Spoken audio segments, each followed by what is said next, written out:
好家伙，除了滚筒不转哪都转！老白连忙断开电源，洗衣机被他弄坏，自然免不了被一顿羞辱。妻子骂他就是个丧家犬，连养活自己的能力都没有。这一下把老白邪恶的一面彻底激发出来。Take that back. What? What are you gonna do? You take that back. What? What are you gonna do? Oh, you gonna hit me? That's a lot. 隐忍了20多年，他今日终于突破了道德的底线，亲手干掉了妻子。第一次杀人的他不知如何是好，这时突然想起自己的好大哥卡特，于是老白给他打去电话。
摇下车窗，里面正是干掉警长的卡特。警员让他下车接受检查，可卡特却展开一顿鬼迷日眼的沟通。I'm going to roll my window up, then I'm going to drive away, and you're going to go home to your daughter. And every few years, you're going to look at her face and know that you're alive because you chose not to go down a certain road on a certain night, but you chose to walk into the light instead of into the darkness. 警员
领导就让他去处理山姆的死亡理赔。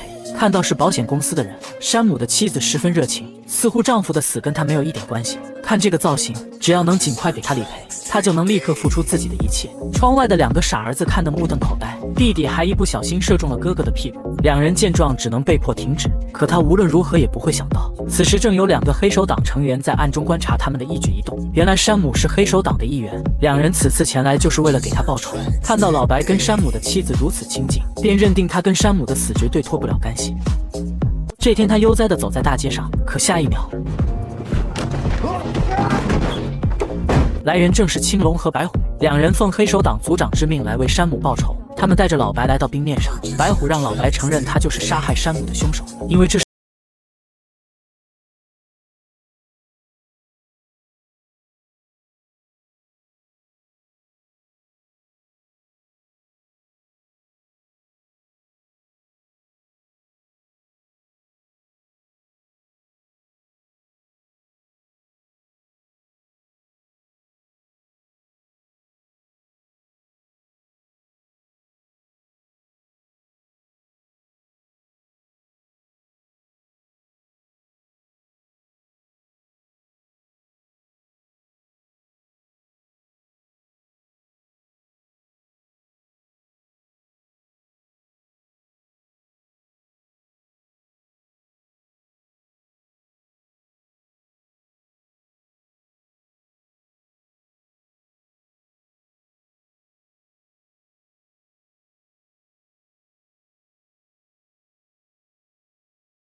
found a human foot in a toaster oven. 在卡特的死亡凝视下，老头麻利地找出快递。规矩固然重要，但跟活着比起来不值一提。打开包裹，里面是超市大亨的一本自传，而此人就是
成了精神药物。当麦克回来时，卡特刚好离开了这里。隔着窗户，麦克看到惨死的狗子，还有卡特让教练重新写的勒索信，他无比愤怒，于是再次找到卡特。麦克表示：“我找你来是想让你解决事情的。”现在对方不仅干掉自己的狗子，还狮子大开口要价100万。卡特问他是不是有什么事情瞒着自己，麦克连忙取出被调包的血压药吃了下去，还说不可能有人知道这件事。随后便向卡特介绍起身后的神像，看着他虔诚的样子，卡特便知道他有很深的宗教信仰，而且绝对有事情瞒着自己。他表示自己会尽快帮他解决勒索信的事。当他离开后，麦克开始沐浴更衣，可洗着洗着，花洒里的水竟然变成了妖艳的红色。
还有一丝丝的紧张，只能说妻子倒霉替他挡了一枪。当杀手离开后，老白反复确认周围没有危险，才走进公司查看情况。对于倒地的妻子，他也只是看了一眼，然后打开保险箱拿出护照。突然他似乎想到了什么，随后把车钥匙塞进妻子手中，然后走出公司，来到一家快餐店，跟老板要了双人份的饭菜。他表示妻子去拿东西马上就过来，而老白这么做的原因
不知跑了多久，摩托一个重心不稳，把老白掀翻在地。他不顾疼痛，起身拼命地跑，即便路边写着前方危险的指示牌，他也不管不顾。看到警员不敢追上来，老白仍然奋力前行，直到冰面出现大片裂痕，他这才停下脚步。可一切都为时已晚。